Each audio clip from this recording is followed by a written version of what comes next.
Olá, galera do nono ano, vamos começar o nosso livro 4. Lembrando que ainda não veio buscar na escola, venha o mais rápido possível, que já está disponível, tá certo? Vamos hoje, né? Eu tenho aí que fazer uma correção das páginas 84 e 85 ainda do livro 3, certo? E hoje vamos começar o nosso livro 4, certo? Da página 38 a 41 vou explicar, tá bom? E o exercício que vai ficar para vocês, vou deixar aí no grupo uma folha em PDF para vocês resolver os exercícios, tá certo? Referente a essas páginas que eu vou explicar, tá certo? Hoje vamos lá começar com a nossa correção. Primeira questão da página 84 diz assim: explique de acordo com as leis por que um ferro ligado a uma tomada esquenta, enquanto o fio que liga o ferro à tomada continua frio. Vamos explicar isso aí? O fio que liga o ferro à tomada é feito por um condutor que apresenta pouca resistência elétrica. Ou seja, o que isso significa? Apresenta um número de colisões relativamente baixo, gerando pouca dissipação, certo? O mesmo não acontece com resistor, que apresenta um enorme número de colisões e, consequentemente, fica muito aquecido, que é justamente o exemplo aí do ferro elétrico, né? Ele fica muito aquecido.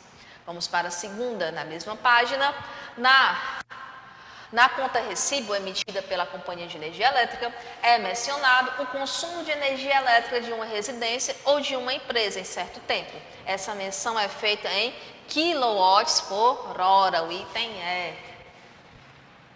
Terceira questão, o elemento de um chuveiro elétrico que fornece calor esquentando a água é o resistor, item A.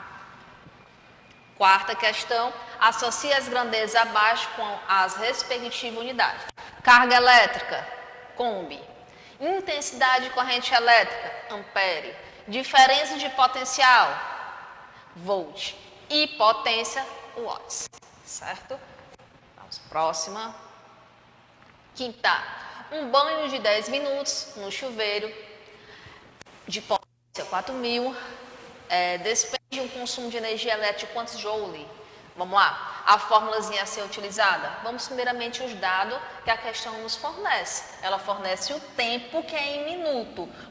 Mas aqui, para essa fórmulazinha ela ser utilizada, o tempo ele precisa vir em segundo, tá certo? Tio, o que é que eu faço para transformar 10 minutos em segundo? Só multiplicar por 60, 600 segundos, certo? Aí você vai aplicar na sua fórmulazinha. Aí, P vezes T, potência vezes tempo. Aí temos aqui, O que eu vou fazer? Eu vou pegar essa energia e vou transformar em notação científica. Tia, vamos ver. Esse númerozinho aqui tem que estar entre 1 e o 10. Isso. 1, 2, 3, 4, 5, 6. 2,4. Andei quantas casas? 6. Então, 2,4 vezes 10 elevado a 6 joule, certo? Sexta questão. Uma pessoa demora 45 minutos em seu banho diário. Sabe-se que seu chuveiro consome uma potência de 5.000 watts e voltagem de 220 volts. E que o custo da energia é de 20 centavos por quilowatts por hora. Quanto essa pessoa gasta mensalmente com seus banhos? Considere que a pessoa toma um banho por dia e o mês em questão tem 30 dias. Vamos aos dados da questão, que é a potência. Tá aqui a outra, o volts, né? 220. O custo, que é 20 centavos quilowatts por hora. O tempo do banho, que é 45 minutos.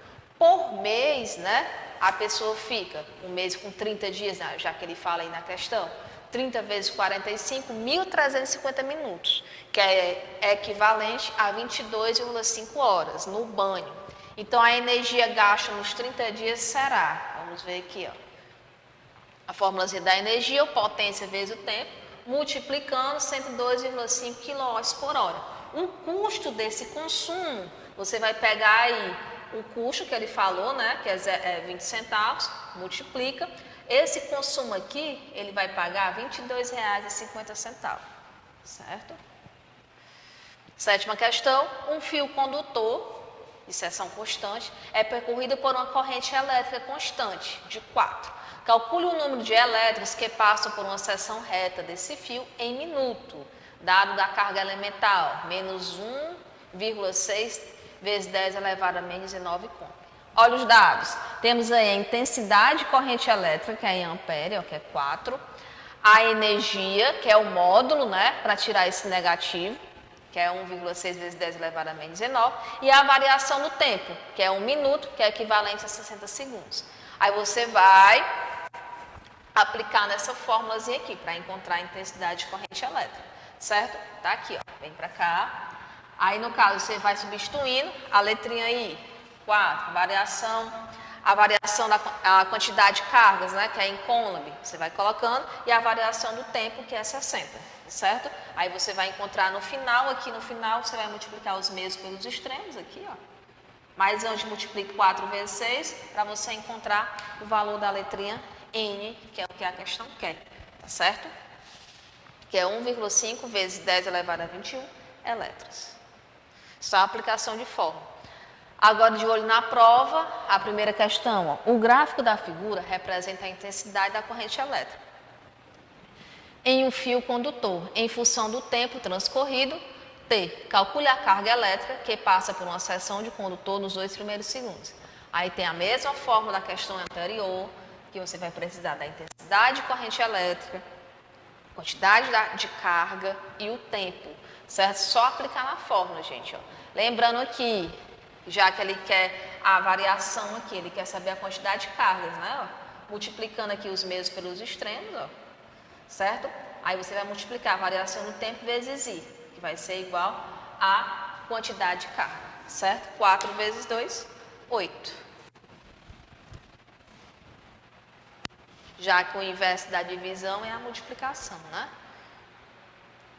A segunda questãozinha do IFCE 2016, ó, em um chuveiro elétrico, os valores da potência de tensão elétrica valem 6.600 watts e 220 volts, respectivamente. Quando o chuveiro estiver ligado, o valor da corrente elétrica que circula nele em amperes vale. Pronto, essa formulazinha. A potência, né? O P é a potência, a intensidade de corrente elétrica é o I e o U, que é a diferença de potência ou tensão, certo? Só aplicar na fórmula, ó. O I aqui não está multiplicando, ele passa aqui para esse lado, certo? Para poder encontrar.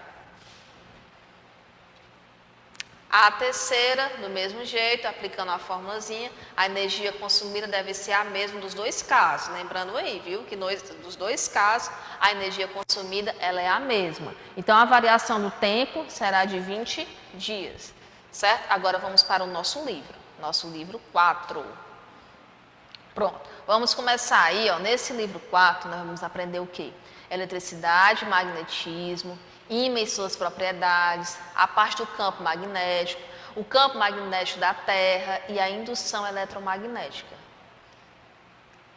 Primeira parte, eletricidade e magnetismo. Vamos ver aqui, ó.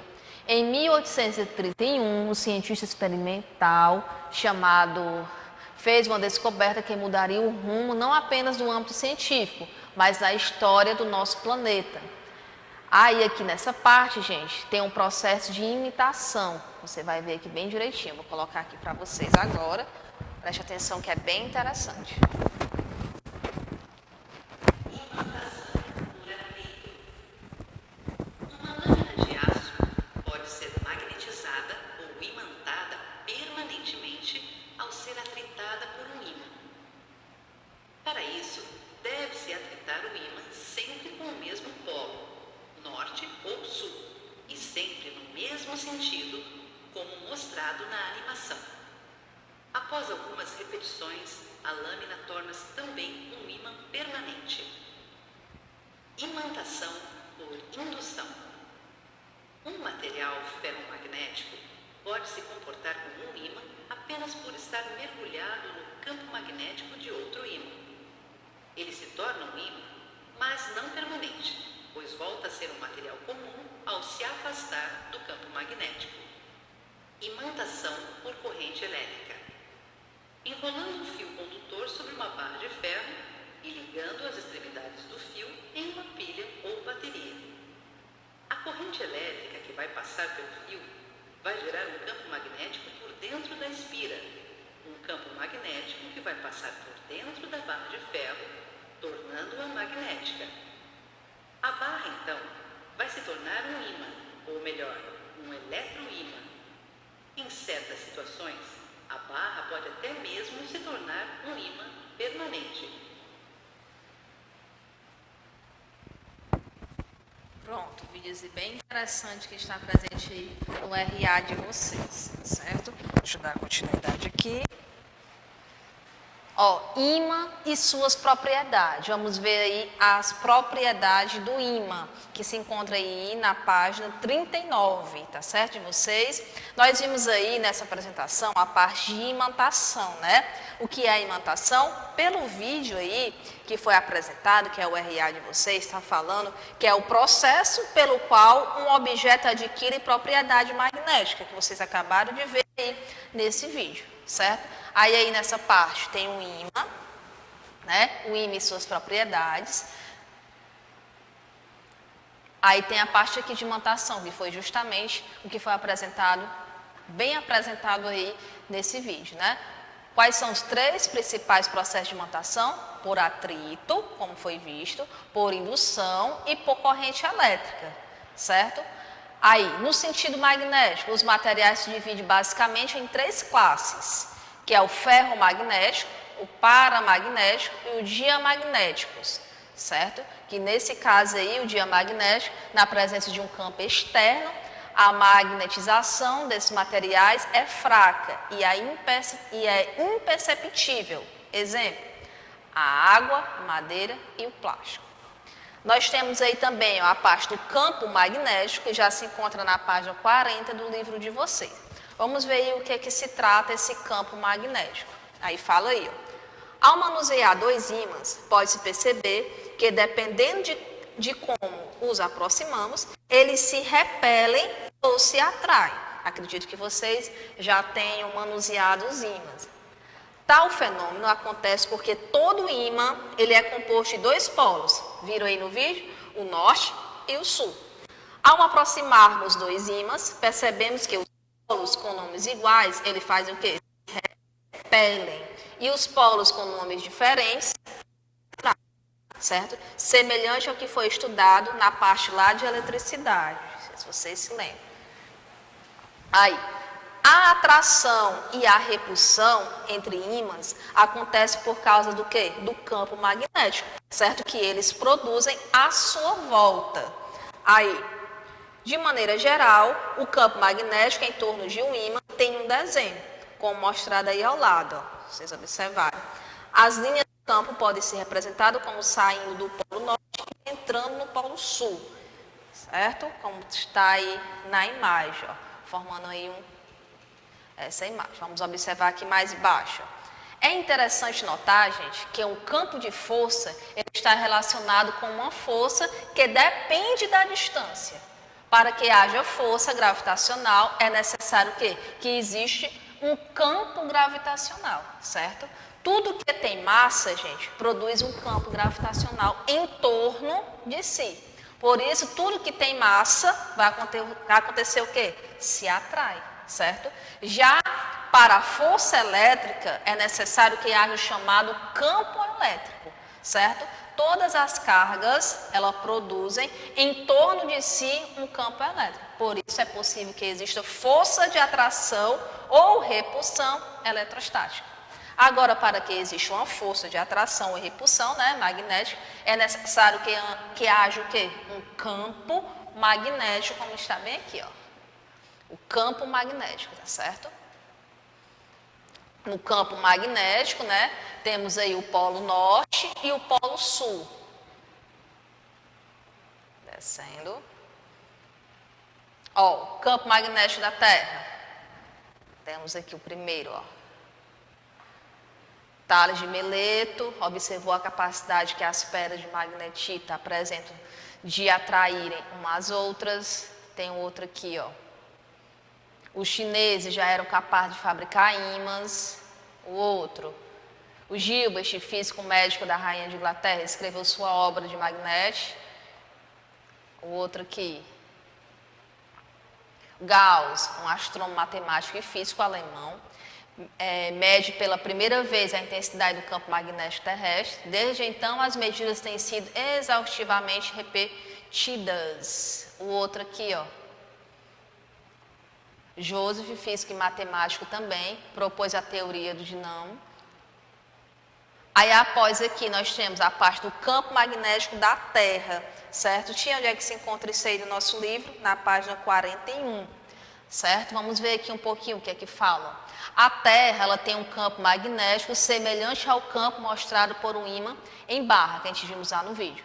O campo magnético do planeta é responsável pelo funcionamento da bússola, certo? Além de servir de escudo para proteção contra os chamados ventos solares, que são partículas carregadas. Os polos geométricos e os polos magnéticos da Terra são invertidos, ou seja, o polo sul magnético se encontra próximo ao norte geográfico e o polo norte magnético ele se encontra próximo ao sul geográfico, certo? Os polos geográficos são definidos como pontos em que o eixo de rotação da Terra corta a superfície do planeta a uma distância de aproximadamente 11 entre os eixos de rotação da Terra e o magnético. 11 graus. Aí a bússola, ó, é devido ao campo magnético da Terra que as bússolas funcionam, independentemente de onde você esteja. A bússola ela sempre apontará para onde? Para o norte, sempre apontará para o norte, independentemente de onde você esteja, certo? É um instrumento extremamente simples, que consiste em um ímã pequeno e muito leve, ou uma agulha magnetizada, certo? Que funciona em cima de um pivô, ou qual você vai conseguir girar quase sem atrito, certo? Esse pequeno ímã ou agulha, ele alinha-se com o campo magnético da Terra. Ou seja, o polo norte da agulha aponta para o polo sul magnético da Terra, como mostra aqui a nossa bússola. A bússola teve papel fundamental na história das grandes navegações, né? Permitindo aos navegantes se orientar independentemente da hora do dia e das condições climáticas. A ponta vermelha da agulha aqui, gente, ó, ela é o polo norte magnético, certo? Que aponta para o sul da Terra, ou seja, aproximadamente para o norte geográfico do planeta, certo? Só você observar aí. Aí, gente, o que vai ficar para vocês hoje? Para vocês resolverem, será uma folhazinha, certo? Eu vou colocar para vocês alguns exercícios só referente à introdução dessa parte de magnético, certo? Toda essa parte foi só a introdução hoje, só para a gente começar, que foi o nosso primeiro contato, né, com esse conteúdo, só a introdução. Aí eu vou deixar uma folha aí introdutiva também e na próxima aula eu vou aprofundar mais um pouco esse conteúdo, tá certo? Que é um conteúdo da parte da física, que é um conteúdo super importante, tá bom? Tchau e até a nossa próxima aula, se Deus quiser.